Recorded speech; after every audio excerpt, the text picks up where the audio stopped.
As a young child, we had a succession of business students live with us.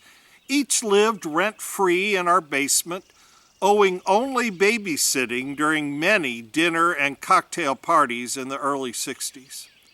Years later, as I questioned why my parents were so helpful to those students, my father told me about one of the turning points of his life.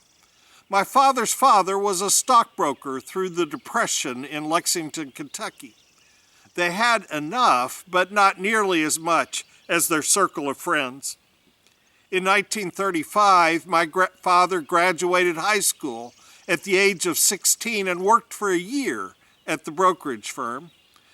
Dad's job involved marking the board, taking a translucent tape coated with purple ink off the Translux machine and using chalk to write the latest stock prices on the large 6 by 18 foot slate board. Later, it took him 6 months to remove all the purple ink stain off his fingers. One day, a distant relative named W. Arnold Hanger, who would become president of Mason and Hanger Company, America's oldest architectural and engineering firm, asked who was that industrious man writing prices on the chalkboard. My grandfather said, "That's my son." Hanger said, "Well, he ought to be going to college." My grandfather said, "No, he ought to be on that ladder writing stock prices on that board."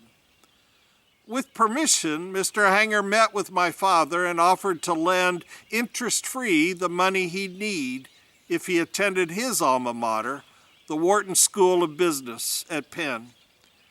After tests, discussions, and correspondence, Hanger wrote out 6 $500 notes to pay for the college and the train rides to Philadelphia.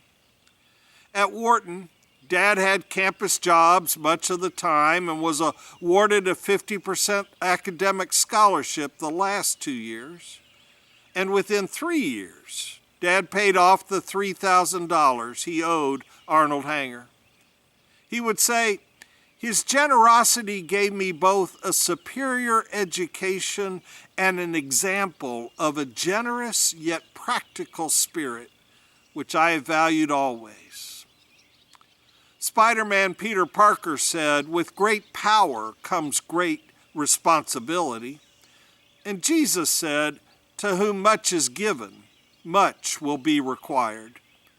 Dad used his power and the gifts given to him to further the education of so many other people, as he invested most of his wealth in charitable causes. What gifts of faith, time, talent, treasure have you been given?